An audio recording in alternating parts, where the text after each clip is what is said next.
오늘 하나님께서 주시는 말씀은 사무엘상 24장 1절에서 15절까지의 말씀입니다. 블레셋 사람들과 싸우러 나갔다가 돌아온 사울은 다윗이 엔게디 광야에 있다는 소식을 듣게 됐습니다.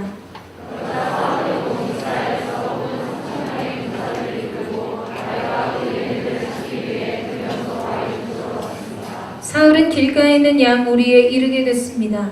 그곳에는 동굴이 하나 있었는데 사울이 용변을 보려고 거기 들어갔습니다. 그 동굴 안쪽에는 다윗과 그의 일행이 숨어 있었습니다.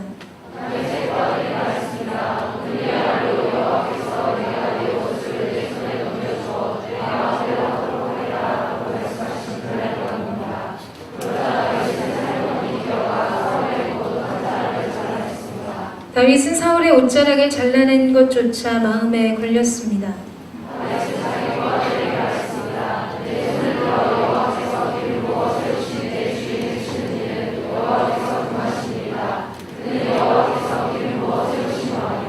다윗은 이런 말로 자기 부하들을 나무라며 그들이 사울을 공격하는 것을 허락하지 않았습니다. 사울은 동굴을 떠나 자기 길로 갔습니다.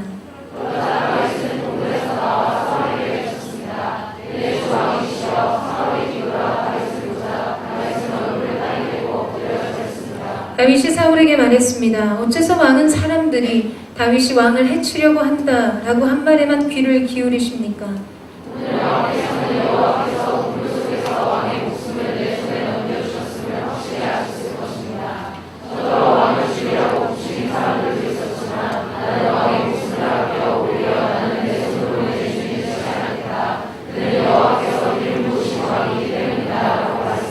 네, 아버지여 보십시오.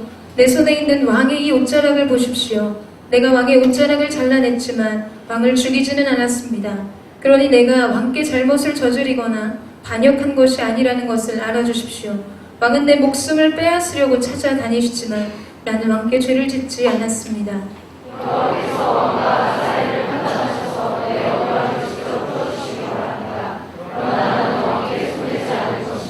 속담에 악행을 하는 사람에게서 악한 행동이 나온다고 했으니 나는 왕을 해치지 않을 것입니다. 이스라엘의 왕이 누구를 잡으러 나온 것입니까? 왕이 누구를 쫓는 것입니까? 죽은 개나 벼룩을 쫓는 것과 같습니다. 우리 함께 읽겠습니다. 여호와께서 우리 재판관이 되셔서 우리 사이를 판단해 주시기 바랍니다. 그분이 내 사정을 살피시고 나를 왕의 손에서 구해내시기 바랍니다. 아멘. 이 시간 우리의 예배 가운데 언제나 함께 하시는 우리 은혜와 자비의 하나님께 우리 감사와 영광과 찬양의 큰 박수 올려드렸으면 좋겠습니다. 날마다 새해를 행하시는 선하신 하나님을 찬양합니다. 아멘. 아멘. 네, 오늘도 여전히 우리는 하나님의 놀라우신 자비와 은혜의 사랑 안에 있음을 신뢰합니다. 여러분 동의하십니까?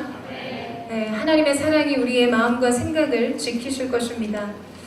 요새 계속 날씨가 좋지 않죠. 굉장히 습한 날씨가 계속되고 있습니다. 습하기 때문에 이 더위가 더 무덥게 느껴지는 것들을 일주일 내내 경험하고 있는데요. 일주일에 유난히 이번 주에 왜 이렇게 덥냐는 이야기를 많이 들었던 것 같아요. 제가 사무실에 있을 때도 너무 덥다고 에어컨 온도를 내리거나 LTC도 들어가서 보니까 다들 대부분 부채질을 하고 있더라고요. 그런 사람들에게 저는 그렇게 말해주고 싶었어요. 네 옷을 벗어라. 대부분의 사람들이 가을 옷을 입고 날이 너무 덥다고 이야기를 합니다. 사실 여러분 우리가 한여름에 굉장히 찌는 무더위가 진행되는 그 7, 8월의 시간보다 그에 비해서 굉장히 시원한 날씨이죠. 날씨 문제가 아니죠. 온도의 문제가 아닙니다. 그 사람이 입고 있는 옷의 무게 때문에 여러분 더위를 느끼게 되는 거죠. 저는 이번 주에 특히 그런 이야기들을 들으면서 짧은 생각을 했어요. 때로 우리는 삶의 형편이나 환경의 무게로 하나님 앞에 원망하거나 불평할 때가 너무나 많지만 그 불평의 대부분은 우리 스스로가 지고 있는 영혼의 무게 때문일 때가 많다라는 거예요.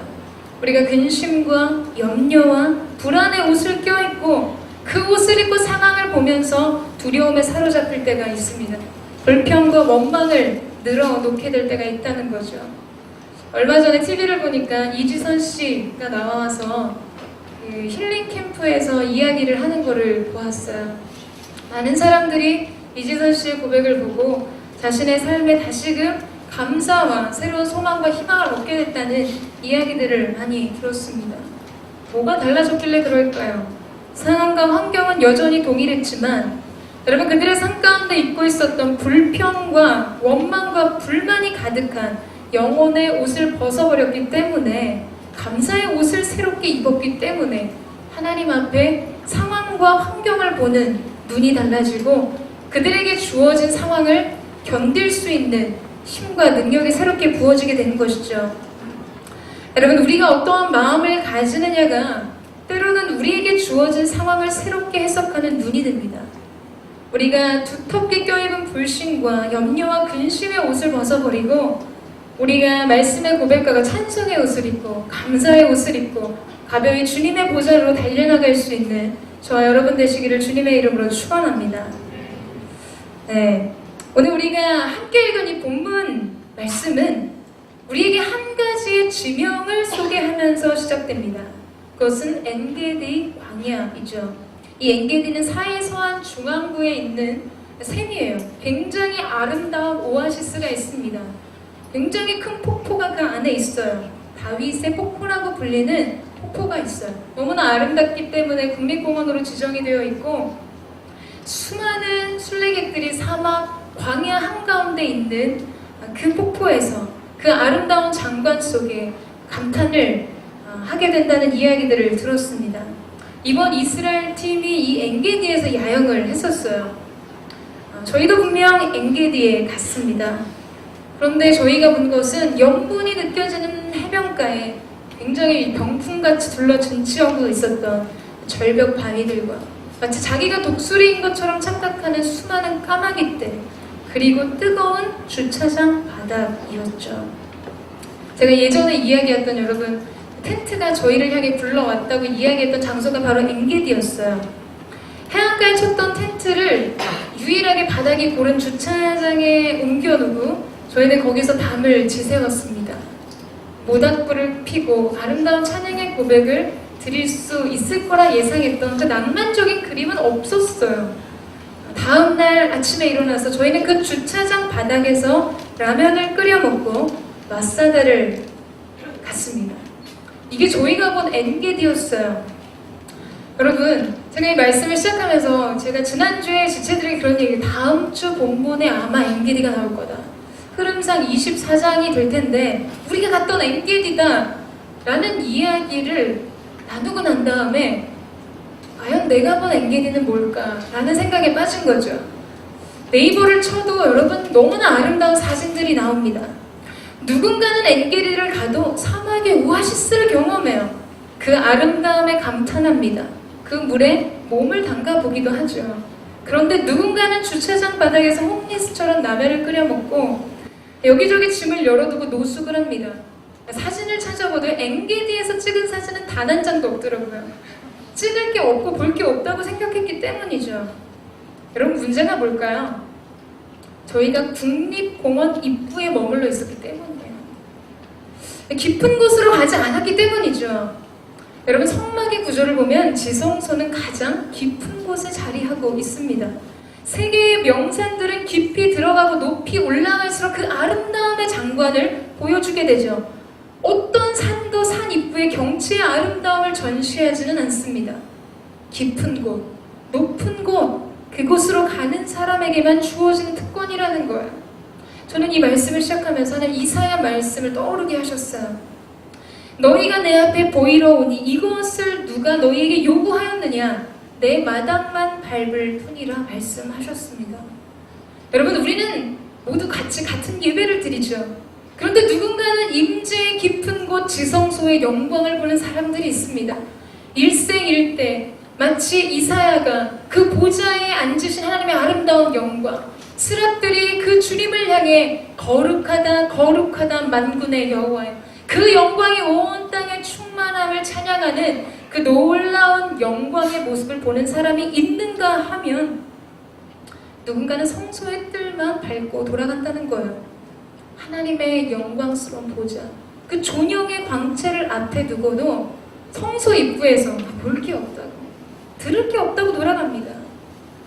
여러분, 저는 여러분이 더 깊은 곳으로 나오는 은혜가 있게 되기를 주님의 이름으로 축원합니다. 더 깊은 곳으로 침노하여 들어가는 거예요.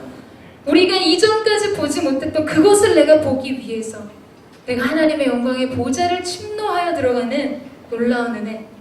그래서 저희 팀이 범했더니 엔게디의 실수가 우리의 영적인 삶에서는 없게 되기를 주님의 이름으로 축원합니다. 여러분, 오늘 본문 2절에서 이 엔게디의 뜻을 우리에게 설명해주고 있어요. 엔게디라는 이 지명의 뜻은 들염소 바위, 염소들의 셈이라는 뜻을 가지고 있습니다.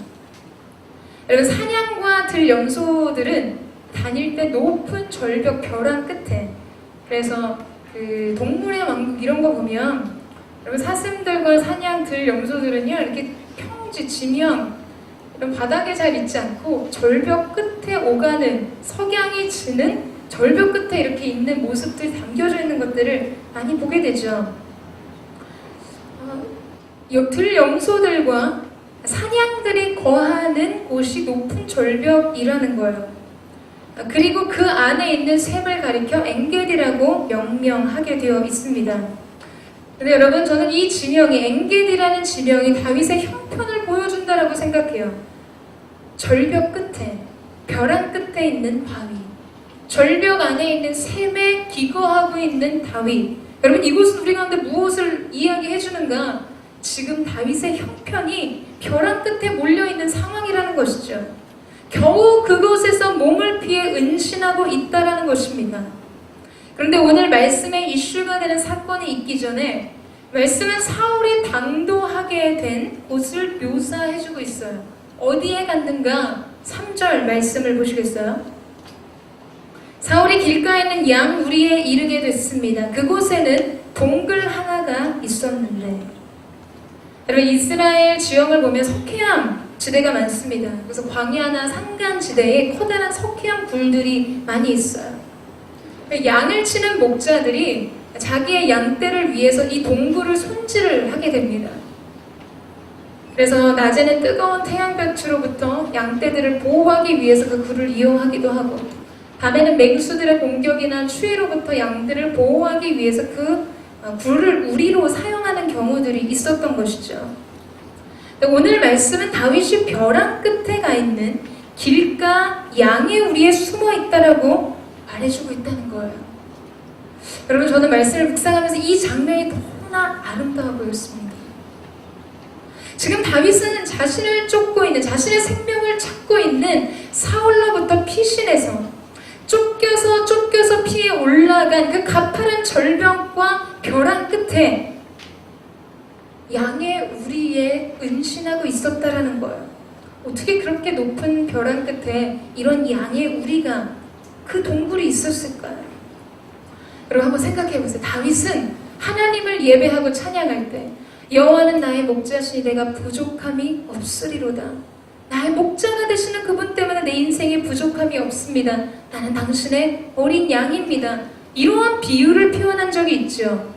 근데 지금 이 다윗이 주님이 예비해 주신 피난처 안으로, 그를 쉬게 하시는 안식의 품 안으로 들어가 있다라는 거예요. 선한 목자 되신 주님이 벼랑 끝이라 할지라도, 절벽 끝에 거할지라도 그곳 은밀한 곳에 그를 지키시고 보호하고 계셨다라는 것이죠. 주님이 그의 인생의 피난처요, 안식처가 되어 주셨습니다. 여러분, 그래서 벼랑 끝에 있어도 안식이 있었다는 거예요. 절벽 끝에 서 있어도 평강이 있었다라는 거죠. 저는 이걸 상상하면 너무 아름다운 것 같아요. 내 인생이 막다른 골목에 내몰린 그 상황에도 하나님이 우리의 인생의 피난처를 예비해 두셨다는 거예요. 주님이 우리의 인생의 안식처를 숨겨두셨다는 거죠. 여러분, 저와 여러분의 삶이 때로는 정말 벼랑 끝에 내몰린 것 같을 때가 있지 않으십니까? 우리의 마음이 심리적으로 쫓기고 쫓겨서 마치 절벽 위에 세워진 것 같을 때가 있지 않으세요? 재정에 쫓기기도 하고, 사람들의 마음에 쫓기기도 하고, 해야 될 수많은 일에 쫓기기도 하고, 시간에 쫓기기도 합니다. 그래서 가파른 절벽 끝에, 벼랑 끝에 거하는 것 같은 그런 마음일 때가 있어요. 여러분, 그런데 놀라운 것은 그곳에서도 주님의 보호하시는 손길이 우리와 함께 하고 계시다는 사실이에요. 하나님은 지금 이 본문 말씀을 통해서 우리 가운데 이야기하십니다. 너는 결코 혼자가 아니다. 그곳에 너 홀로 서 있는 것이 아니라고 말씀하세요. 내가 너를 위해 안식처를 예비했다. 내가 너의 피난처가 된다. 너는 내게로 오라고 주님 말씀하고 계십니다. 여러분, 제 아무리 벼랑 끝이라 할지라도 그곳에서도 주님의 안식의 품이 우리를 향해 열려 있다라는 것입니다. 여러분, 그 사실을 믿으십니까?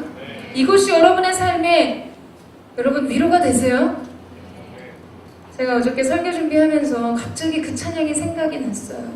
한번 자막을 띄워주시겠어요? 찬송가인데요. 오 놀라운 구세주 예수. 우리 이 찬양 같이 한번 불러볼까요? 반주 안 해주셔도 됩니다. 우리 그냥 한번 목소리로 불러봤으면 좋겠는데요. 같이 한번 불러보겠습니다. 오 놀라운 구세주 예수 내 주 참 능력의 주시로다. 큰 힘이 샘솟는 그곳으로 내 영혼을 숨기시네.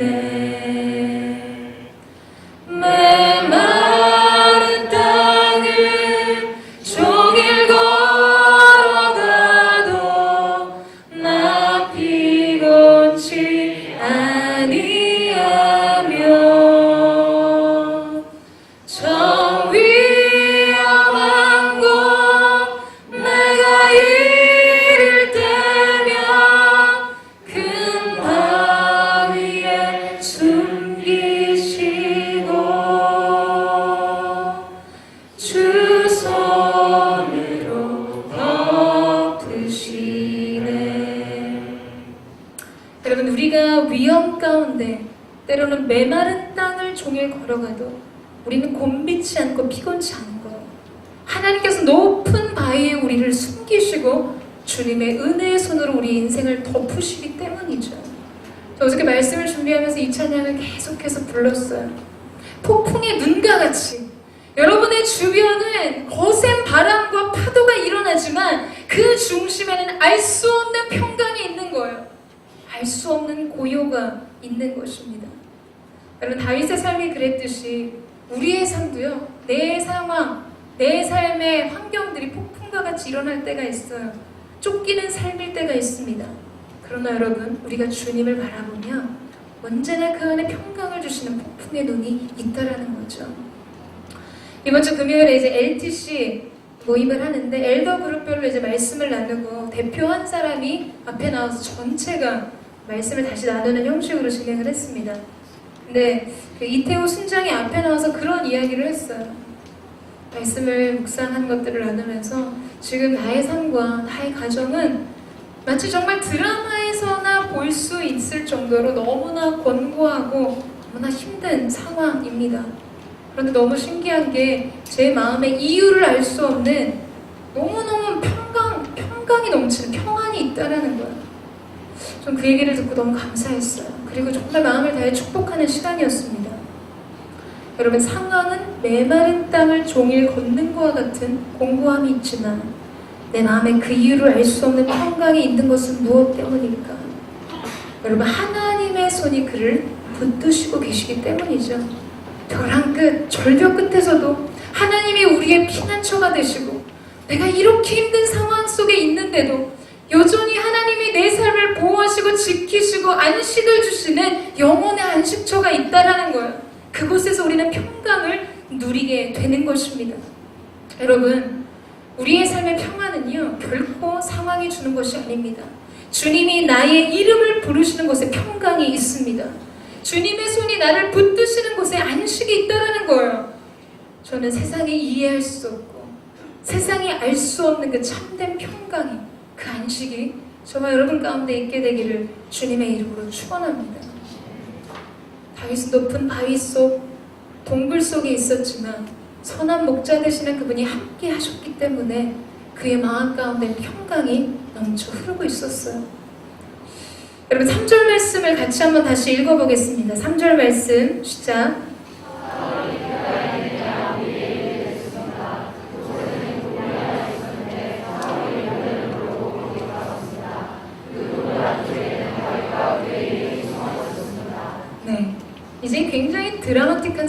벌어지죠.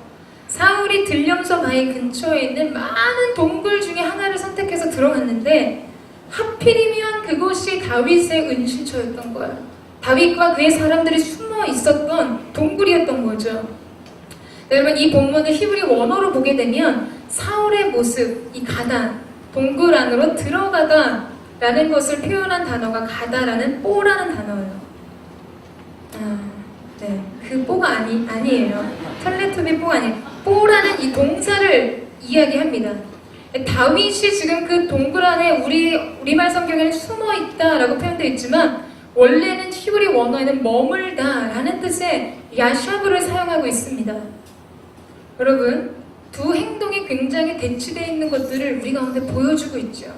다윗은 아무런 행동도 하지 않고 머물러 가만히 있었어요. 그런데 그럼에도 불구하고 3,000명의 정예 군대를 이끌고 다윗을 죽이기 위해 찾아온 사울은 완전히 무장 해제된 상태로 다윗 앞에 서게 된 것이죠. 우리가 지난주 말씀의 마지막 부분의 말씀을 함께 살펴봤었는데요. 그때 그 절에는 사울은 다윗을 찾되 매일같이 찾았다라고 이야기하고 있습니다. 여러분, 온갖 방법과 수단을 가리지 않고 모든 것을 동원해서 다윗을 찾기 위해 노력했어요. 자신이 할 수 있는 모든 것, 매일의 모든 시간을 다윗을 잡는 것에 사용했습니다. 그러나 사울은 실패했어요. 다윗을 찾을 수가 없었죠. 그런데 그저 아무것도 하지 않고 머물러 있던 다윗에게는 결정적인 기회와 구원의 찬스가 찾아온 거예요. 여러분, 이스라엘의 역사 속에서 하나님은 가장 긴급하고 급박한 중요한 순간에, 아주 너무나 위기의 순간에 이스라엘 백성 가운데 뭐라고 말씀하시냐면 너희는 가만히 있어. 하나님이 구원을 베푸시는 것을 보라고 말씀하셨어요. 출애굽 당시에 홍해 바다가 앞에 있고 뒤에는 바로의 전차들이 이스라엘 백성을 치기 위해서 달려오고 있을 때, 추격할 때 모세는 그 백성들에게 너희는 두려워 말고 가만히 서서 너희를 구원하시는 여호와의 구원을 보라고 이야기합니다. 모압과 암몬 족속이 이스라엘을 치러 올라오는 그 위기의 순간에 두려움에 빠져있는 여호사밧과 이스라엘 백성들에게 하나님은 너희는 항오를 이루고 서서 여호와의 구원을 보라고 말씀하셨어요. 항오를 이루고 서서가 여러분 뭐죠? 가만히 서 있으라는 거죠. 가만히 있으라는 거예요. 여러분, 우리의 삶 속에서 우리가 어떤 위기의 순간, 도움이 필요한 순간이 되면 우리는 뭘 할까요? 핸드폰을 들죠. 우리 세대는 그거 같아요. 핸드폰을 듭니다. 나를 도와줄 수 있는 사람, 상황을 해결할 수 있는 방법들을 찾게 돼요. 때로는 여러분, 자신의 삶에 대한 욕심이 있고 인생을 성공시키고 싶은 야심이 가득한 사람들은 굉장히 바쁘게 움직입니다. 최대한 내가 할 수 있는 것들을 해내기 위해 노력해요. 인맥을 넓히기 위해 내 진로에 중요한 키를 가지고 있는 사람에게 잘 보이기 위해 수선을 피우게 됩니다. 여러분, 그러나 보세요. 오늘 이 말씀에서 우리가 알 수 있는 것이 무엇일까요? 하나님이 우리 가운데 말씀하시고자 하는 것은 무엇일까요? 주권이 하나님께 있다라는 거예요. 잠잠히 가만히 있으라는 것입니다. 하나님, 어떻게 그럴 수가 있습니까? 그래도 방법을 찾아야죠. 적이 오고 있는데 전략을 짜야 되지 않겠습니까? 할 수 있는 것은 다 해봐야죠.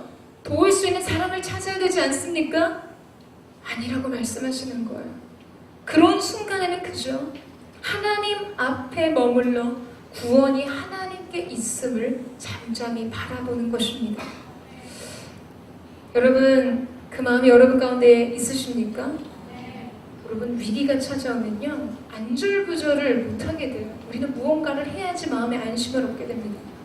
근데 우리가 그때 잠잠히 하나님 행하시는 일을 바라보는 거예요. 가만히 주님의 하나님 되심을 바라보게 되는 것이죠. 작년 저희 OMC 때 그 프랜스 치안 목사님께서 오셔서 주강사로 말씀을 전해 주셨습니다. 근데 이제 목사님이 나중에 그런 이야기를 하셨어요.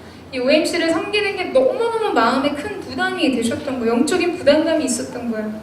이 온누리교회 예배는 대부분 CGN을 통해서 전 세계 사람들이 보게 되는데 수많은 사람들이 이 설교를 듣게 될 텐데 저마다 상황이 다르고 환경이 다른데 도대체 어떤 본문을 정해야 되는가? 어떤 주제로 말씀을 나눠야 되는가? 이 말씀을 정하면 이 문제를 갖고 있는 사람이 터치가 안 될 것 같고 이 본문을 정하면 저런 문제를 가진 사람이 은혜를 못 받을 것 같은 거예요. 그러니까 이 목사님이 본문을 정하는데 마음이 너무나 공고해지신 거죠. 어떤 말씀으로 이 수많은 사람들을 만족시킬 수 있는 영적인 말씀을 준비할 수 있을까? 엄청난 스트레스를 받으셨다라고 하더라고요. 이런 이야기를 이제 사모님에게 나누셨어요. 내가 너무 힘들다. 이 집회를 도대체 어떻게 준비해야 되는가? 라고 이야기를 했을 때 사모님이 목사님에게 건넸던 한마디의 단순한 이야기가 정말 마음에 고개를 끄덕이게 했습니다. 목사님이 그 이야기를 사모님에게 했을 때 사모님이 그렇게 대답하셨다고 해요.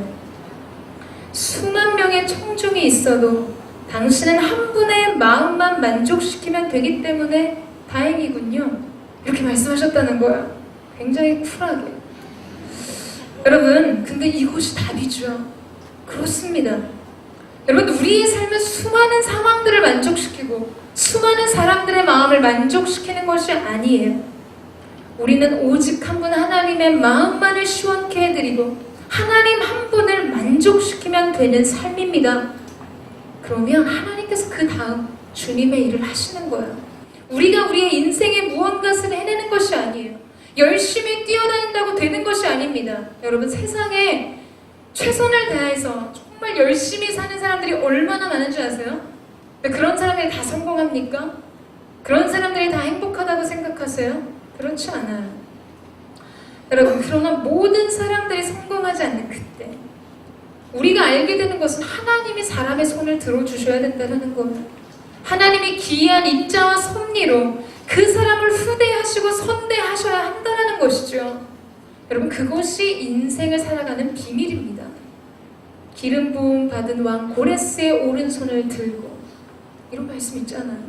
여러분, 저는 여러분이 하나님이 여러분의 손을 들어주시는 하나님의 사람이 되기를 주님의 이름으로 축원합니다. 그냥 아무나 그 손을 들어주시지 않아요. 하나님 마음에 합한 사람, 하나님 한 분의 마음을 만족시키는 사람. 여러분, 그때 그 사람은 잠잠히 가만히 있어도 하나님께서 하나님의 일을 행하십니다. 우리가 일하면 우리가 일할 뿐이지만 우리가 기도하고 우리가 하나님을 의지하면 하나님께서 일하시는 거예요. 우리의 삶은 그 역사를 보는 삶이 되어야 하는 것입니다. 여러분, 그 은혜가 저와 여러분 가운데 있게 되기를 주님의 이름으로 축원합니다. 다윗은 하나님이 마련해 주신 은신처 큰 바위 및 샘솟는 그곳에서 하나님의 평강을 누렸어요. 그 손안에 잠잠히 거하고 있었습니다. 여러분, 그런데 지금 그때 그의 그간의 고생과 환난을 종식시킬 수 있는 놀라운 삶의 기회가 찾아온 거예요. 이런 것을 일명 굴러 들어온 복이라고 이야기합니다. 군사들이 그에게 하는 말을 한번 우리가 찾아볼까요? 4절 말씀을 같이 한번 보겠습니다. 4절 말씀 같이 한번 읽겠습니다. 시작.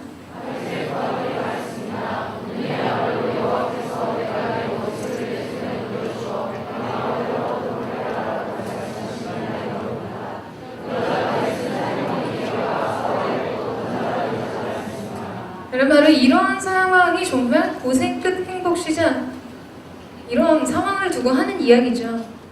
그를 쫓던 사람으로부터 자유를 얻을 수 있을 뿐만 아니라 그가 지존의 자리로 보좌로 등극할 수 있는 결정적인 기회가 찾아온 거예요.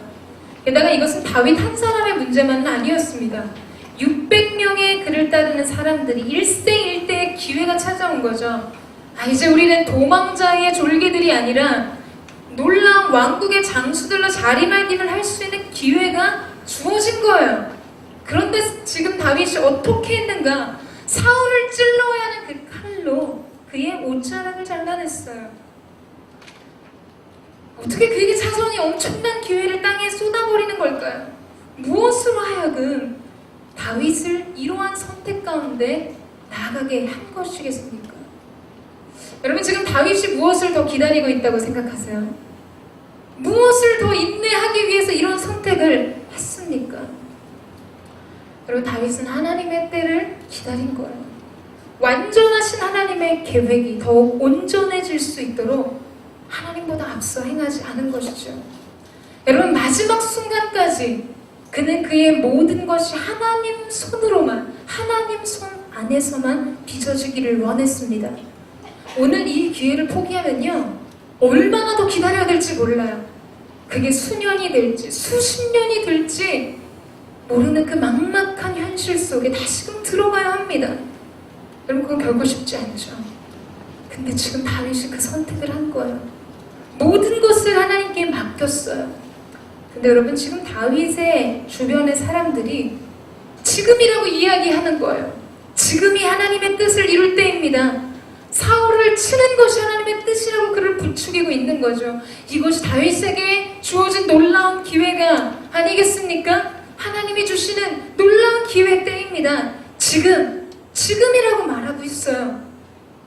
여러분 이들이 이런 성급한 결론을 내게 된 이유가 뭘까요? 여러분 그것은 그들의 마음이 너무나 조급했기 때문입니다. 여러분 우리가 자주 빠지게 되는 마음이 바로 이 조급함이에요. 특별히 이 청년 세대 안에서 빨리 가야 하고 앞서 가야 한다고 생각하는 이 조급함이 하나님의 뜻과 하나님의 계획을 방해할 때가 있습니다.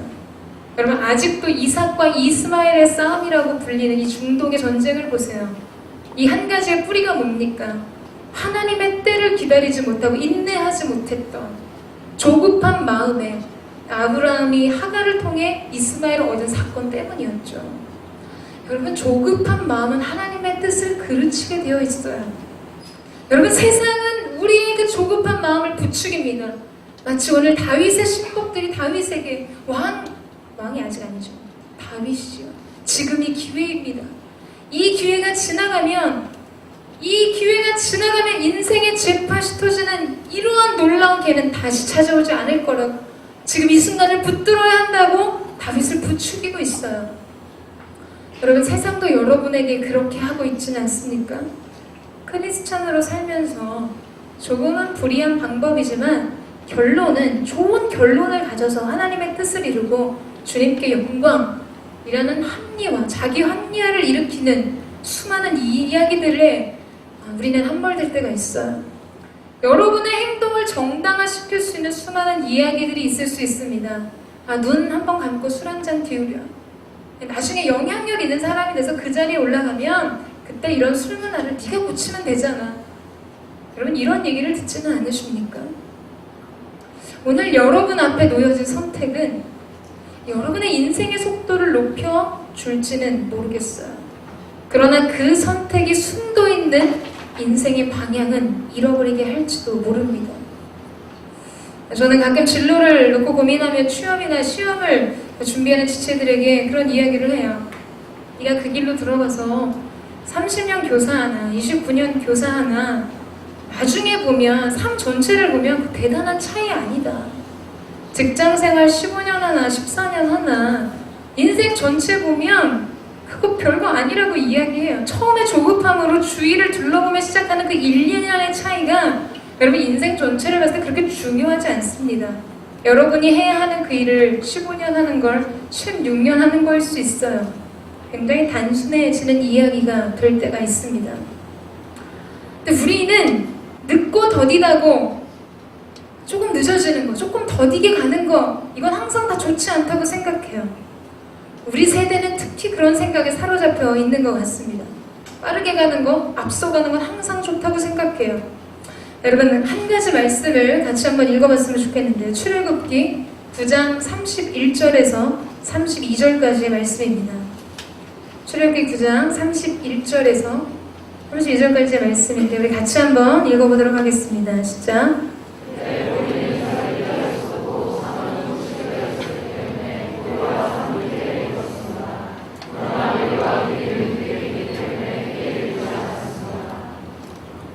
여러분 이 말씀은 애굽에 있었던 우박재앙에 대해 기록된 말씀이에요. 말씀이 지금 오늘 뭐라고 우리 가운데 이야기하시냐 하면 보리는 이삭을 일찍 피웠기 때문에, 말하자면 열매가 빨리 맺히고 꽃을 빨리 피웠기 때문에 피해를 입었어요. 근데 밀과 귀리는 늦게 피웠기 때문에 피해를 입지 않았다고 이야기합니다. 여러분, 빨리 피는 것이 좋습니까? 빨리 열매 맺는 게 좋습니까? 여러분, 빨리 달려가는 것이 꼭 좋은 일이 아니라는 거예요. 여러분, 우리의 인생은요, 나 혼자 피고 나 혼자 지는 것이 아니에요. 우리는 정치, 경제, 사회, 문화의 톱니바퀴 속에서 역사와 함께 피고 역사와 함께 지게 되어 있습니다. 제 가까운 잘 알고 있는 집사님 한 분이 계신데, 여러분, 그분이 그런 이야기를 한번 하신 적이 있었어요. 자신의 이야기를 하시면서 우수한 성적으로 대학에서 굉장히 인기 있는 전공을 선택해서 월반이죠. 월반은 저기가 부처님이 하신 거죠. 네, 월반을 하고 빠르게 졸업을 했어요. 그리고 교수 임용을 위해서 논문을 썼어요. 근데 이 논문이 회속으로 통과가 됩니다. 그래서 학위를 따게 된 거죠. 그런데 교수 티오가 안 나는 거예요. 여기저기 강사로, 시간 강사로 근근한 생활을 이어갔어요. 10년이 지나도 소식이 없는 거예요. 너무 힘든 생활을 했습니다. 자기 친구가 예전에 같이 신앙생활하고 같이 학창시절을 보냈는데 맨날 교회 리더십으로 봉사한다고 시간을 그렇게 보내고 선교 다녀온다고 1년 까먹고, 여러분, 그래서 이렇게 전도 유망한 아주 인기 있는 학과를 선택하지 못했어요. 그냥 어떻게 근근히 이렇게 성적에 잘 맞춰서 잘 흥미진 과를 선택을 했습니다. 근데 여러분, 시대의 흐름이 바뀐 거예요. 이 과가 굉장히 각광을 받기 시작했어요. 근데 신설학과라 선배도 없어요. 논문 쓰고 학위 받으니까 널린 게 티오입니다. 빠르게 갔던 사람은 시간 강사하고 있는데 정말 그냥 교회 헌신한다고 자기 시간 그렇게 보내고 굉장히 늦고 더디고 미련해 보였던 그 사람은 자기 앞서서 교수로 강단에서 학생들을 가리고 있는 모습을 보고 충격에 빠진 이야기를 해주신 적이 있었어요. 여러분, 혼자 잘한다고 되는 게 아니에요. 때로는 늦고 더딘 것 같지만 하나님의 시대를 여시고 상황과 환경을 여시면 뒤돌아 했을 때 그 사람이 1번 타자가 될 수 있습니다. 우리는 언제나 속도에 우리의 마음이 매여 살게 되죠. 우리는 내가 더디가고 나와 함께하는 동료가 나를 앞선 것 같을 때 우리의 마음이 굉장한 조급함에 빠지게 됩니다.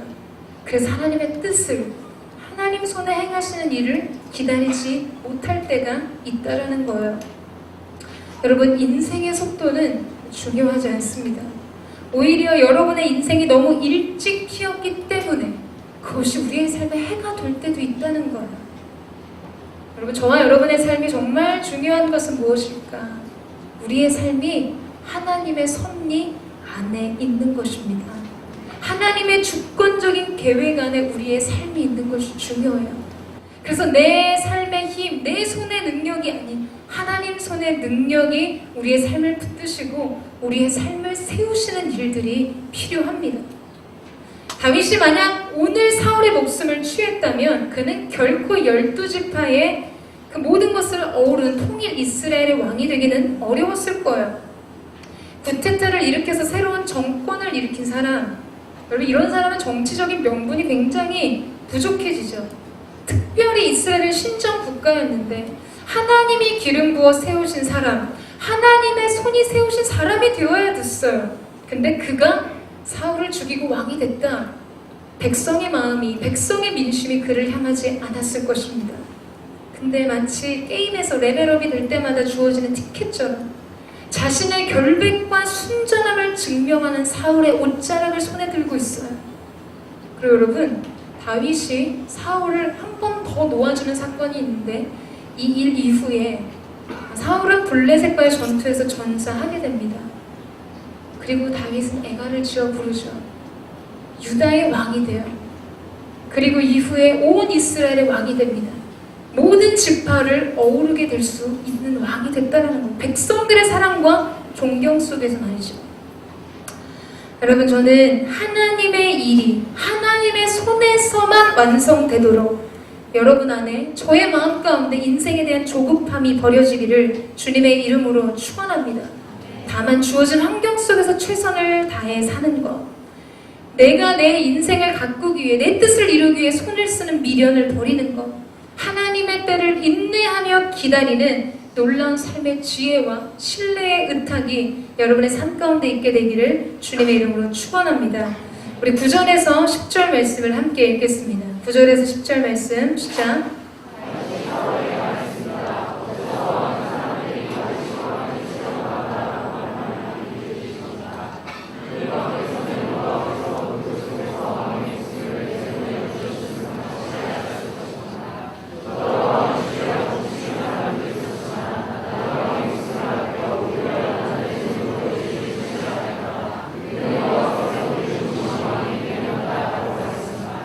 네, 여기서 지금 다윗이 사울에게 이렇게 이야기하죠. 왕이시여, 왜 다윗이 당신을 죽일 거라고 이야기하는 사람들의 이야기 속에만 귀를 기울이십니까? 이렇게 이야기합니다.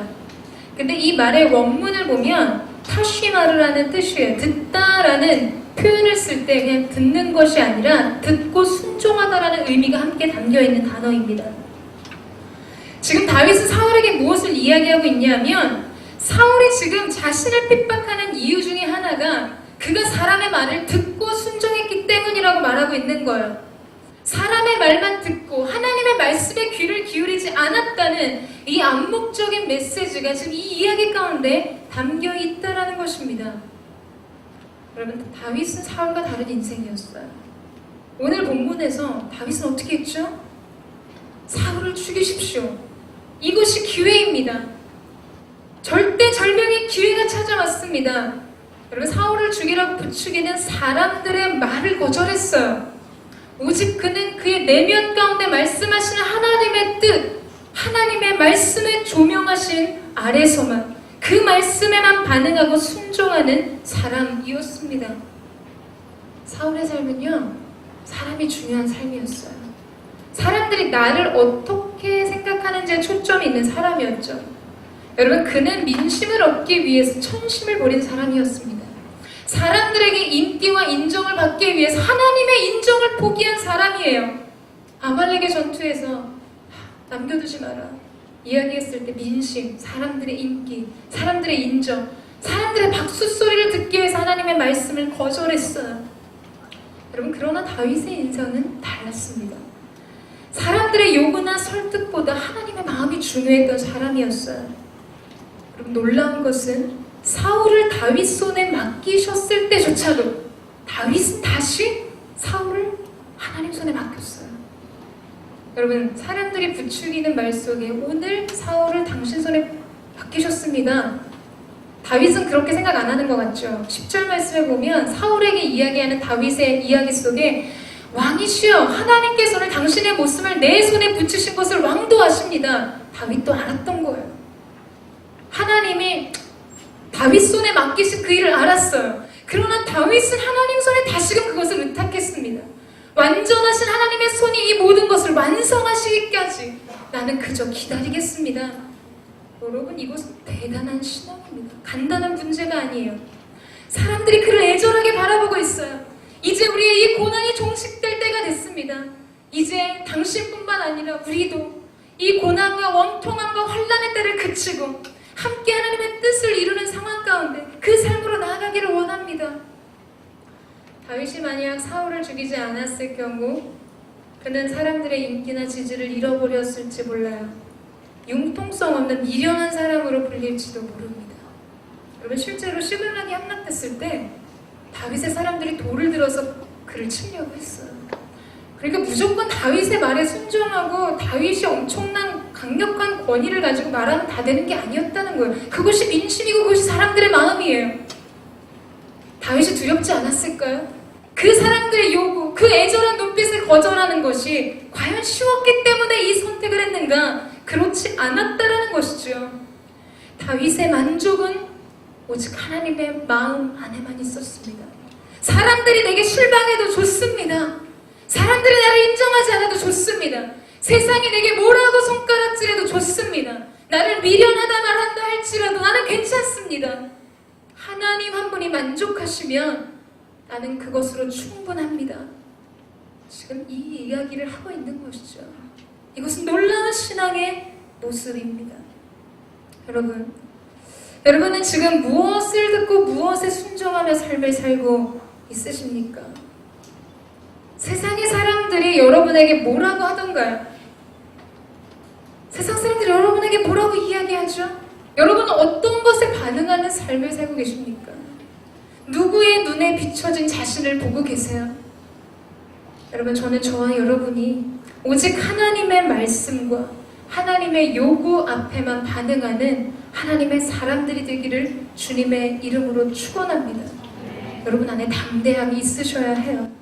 오직 한 분의 마음만을 만족시키십시오. 우리의 삶은 그것으로 충분합니다. 이제 같이 한번 기도했으면 좋겠습니다. 이제 같이 기도하며 나아갈 때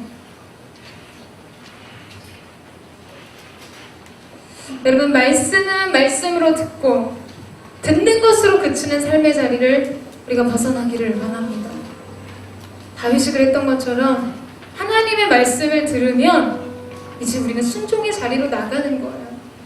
오늘 다윗이 사울을 놓아줄 수 있었던 그 이유들, 여러분 그 삶의 견고한 이유들이 저와 여러분의 삶 가운데 있게 되기를 주님의 이름으로 축원합니다. 여러분, 우리가 어떻게 세상의 요구에 다 만족시키는 삶을 살겠어요? 다양한 사람들의 마음에 어떻게 인정을 얻고 칭찬만을 얻는 삶을 살 수 있겠습니까? 그러나 우리의 삶 안에 평안 가운데 하나님 기뻐하시는 형통의 길을 갈 수 있는 유일한 방법은 나를 바라보시는 하나님의 마음을 만족시켜드리는 사람으로 서는 것입니다. 여러분, 그 마음을 원하십니까? 하나님 한 분만을 갈망하기를 원하십니까? 우리 그 마음을 가지고 하나님 앞에 한번 찬양하며 나아가기를 원하며 오직 주님만을 바라보고 주님만을 갈망하고 주님만이 내 인생을 채우실 수 있는 분임을 고백하며 나아가오니 주여 기름 부어 주시옵소서. 우리 함께 오직 주님만의 찬양의 고백으로 주 앞에 나아가겠습니다.